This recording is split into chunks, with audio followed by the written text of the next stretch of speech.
Hi friends, ఈరోజు మనం construction సైట్లో మోస్ట్ కామన్గా యూజ్ చేసే డిస్ట్రిబ్యూషన్ బాక్సుల గురించి మాట్లాడుకుందాం. వీటిని షార్ట్ ఫామ్లో డీబీ అంటారు. సో మనం సైట్లో టెంపరీ పవర్ సప్లై గురించి డిఫరెంట్ టైప్స్ ఆఫ్ డీబీస్ని యూజ్ చేస్తాం.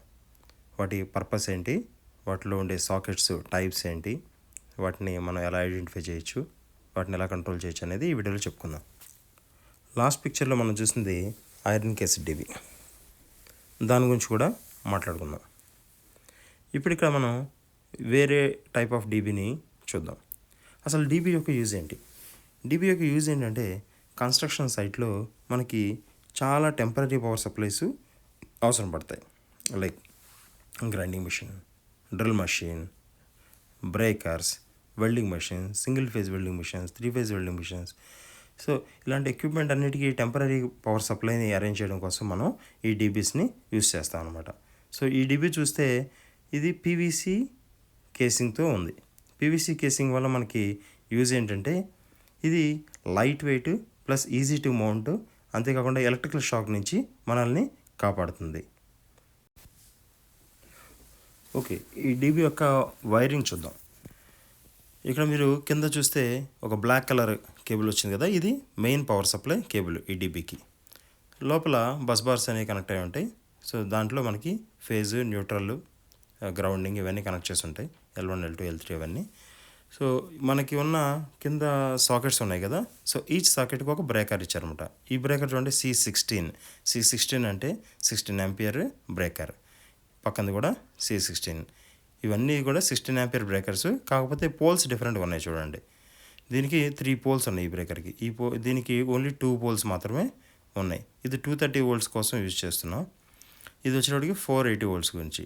సో ఇక్కడేమో సింగిల్ పోల్ ఎంసీబీలు కూడా యూజ్ చేశారనమాట. సో వీటి ఉపయోగం ఏంటో చూడండి.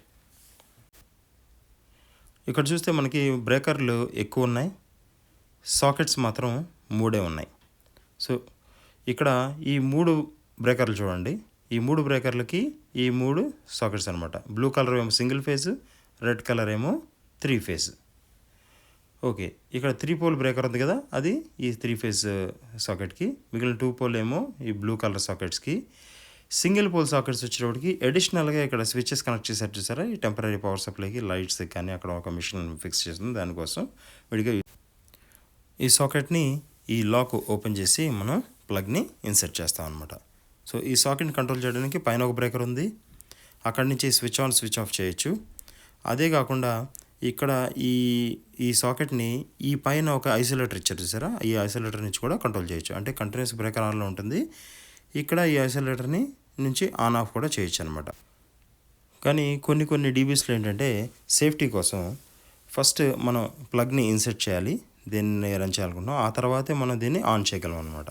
సో ఇది మోర్ సేఫ్టీ.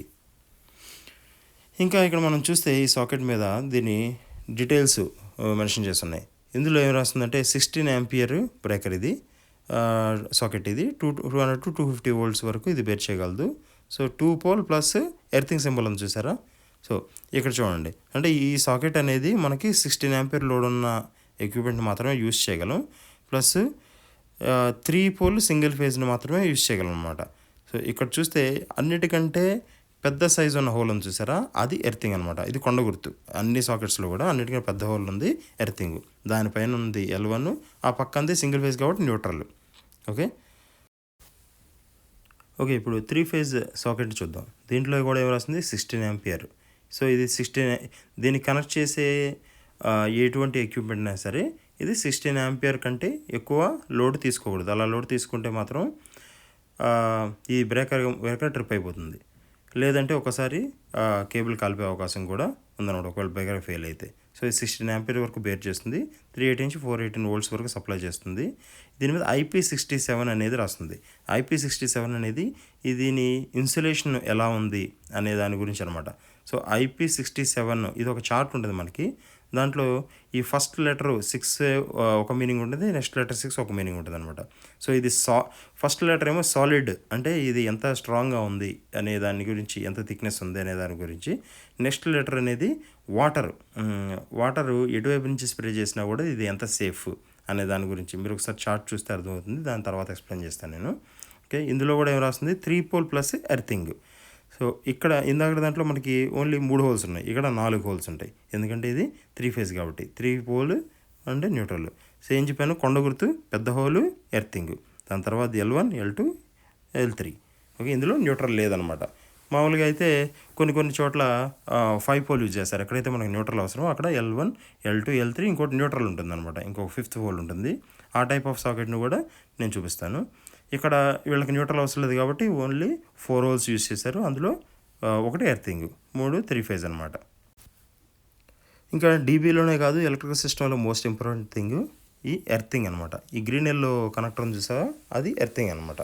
ఓకే, ప్రతి సాకెట్లో ఎర్త్ పాయింట్ ఉంటుంది, ప్రతి ప్యానల్లో ఎర్త్ పాయింట్ ఉంటుంది, ప్రతి కేబుల్లో ఎర్త్ వైర్ ఉంటుంది. సో ఇన్కమింగ్ కేబుల్ నుంచి కూడా మనకి 3 ఫేజ్ న్యూట్రల్ ప్లస్ ఒక ఎర్త్ కేబుల్ వస్తుంది, అది ఈ కనెక్టర్ కనెక్ట్ అయి ఉంటుంది, లేదంటే లోపల ఎర్తింగ్ బస్ బార్ కనెక్ట్ అయి ఉంటుంది.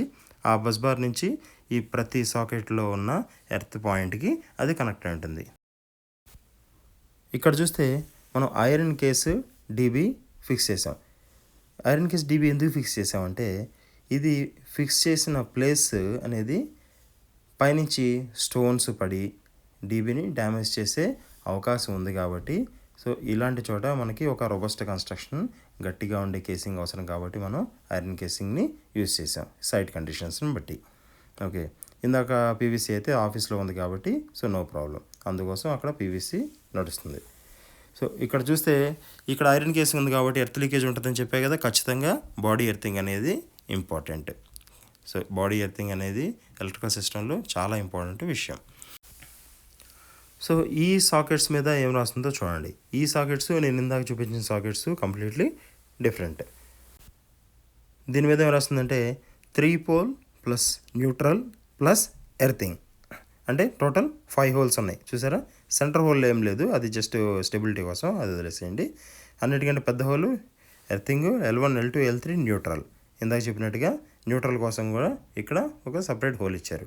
మొత్తం ఇది 5 హోల్స్. అంటే దీని నుంచి మనం యూజ్ చేసుకునే ఎక్విప్మెంట్కి న్యూట్రల్ అవసరం ఉంటే న్యూట్రల్ కూడా మనం ప్రొవైడ్ చేయొచ్చు. ఒకవేళ న్యూట్రల్ అవసరం లేదనుకోండి, న్యూట్రల్ కేబుల్ కనెక్ట్ చేయం అంతే. చూసారు కదా, సో ఇక్కడ ఉన్న అన్నీ అలాగే ఉన్నాయి. ఇది as usual single phase breaker, ఇందాక చూపించిన డీబీలో లాగా 2 పోల్ ప్లస్ న్యూట్రల్. ఇది చూసారా ప్లగ్ ఎలా ఉందో, ప్లగ్ ఇండస్ట్రియల్ ప్లగ్ అనేది ఇలా ఉంటుంది అనమాట. ఇది industrial socket. So plug connect చేయనప్పుడు ఆ హోల్స్లోకి వాటర్ కానీ డస్ట్ కానీ వెళ్ళకుండా మనకి పైన కవర్ అనేది ఇస్తారనమాట. సో ఇది ప్యానల్ ఓపెన్ చేస్తే ఇక్కడ ఇందాక చూపించిన డీబీకి దీనికి ఎంత డిఫరెన్స్ ఉందో చూడండి. ఇది పెద్ద ప్యానల్, పెద్ద బ్రేకర్ కనెక్ట్ చేశారు. దీని యొక్క రేంజ్ కూడా చూసారా. సో ఇది 100 ఆంపియర్ వరకు ఇది కంట్రోల్ చేస్తుంది అనమాట. సో ఇది మెయిన్ బ్రేకర్. దీని నుంచి మనకి డీబీకి కావాల్సిన అదర్ సాకెట్స్కి ఒక్కొక్క సాకెట్కి ఒక్కొక్క బ్రేకర్ని కనెక్ట్ చేశారనమాట. సో ఇక్కడ చూసారా, ఇందాక మనం దాంట్లో 3 పోల్ మాత్రమే ఉన్నాయి, ఇక్కడ 4 పోల్ ఇచ్చారు. 4 పోల్ ఎందుకు ఇచ్చారంటే ఇందులో న్యూట్రల్ కూడా ఇంక్లూడ్ అయిందనమాట. సో ఒక్కొక్క బ్రేకరు ఒక్కొక్క సాకెట్ కోసం పర్టికులర్గా ఇచ్చారు, ఎందుకంటే ఏ డివైస్లో ప్రాబ్లం ఉంటే ఆ సాకెట్కి సంబంధించిన పవర్ సప్లై మాత్రం ఆగిపోవాలి, మొత్తం డీబీ ఆగకూడదు. సో ఈ డీబీలో చూస్తే మనకి 2 వైపులా కూడా సాకెట్స్ ఉన్నాయి. So 3 phase sockets, single phase sockets, 16 ampere, 32 ampere, 64 ampere, అలా డిఫరెంట్ సాకెట్స్ మనకి ఈ డీబీలో ప్రొవైడ్ చేయడం జరిగిందనమాట. సో ఈ డిజైనింగ్ అంతా ఇదేమి యూనివర్సల్ డిజైనింగ్ కాదు, మనకి సైట్కి అవసరమైనట్టు టెంపరీ పవర్ సప్లైకి ఎంత యాంపర్ బ్రేకర్ కావాలి, ఎంత ఇది చేయాలనే దాని గురించి మనం దాన్ని డిజైన్ చేసుకోవచ్చు. సో ఓవరాల్గా కన్స్ట్రక్షన్ సైట్లో డీబీ యొక్క యూజ్ ఏంటి, టైప్స్ ఏంటి, దాంట్లో ఉన్న సాకెట్స్ ఎలా ఉంటాయి, దాన్ని ఎలా ఐడెంటిఫై చేస్తాం, ఎలా కంట్రోల్ చేస్తాం అనే దాని గురించి ఈరోజు చెప్పుకున్నాం. ఇంకేదైనా టాపిక్ గురించి మీకు క్లియర్గా తెలుసుకోవాలనుకుంటే కామెంట్ చేయండి. Thank you.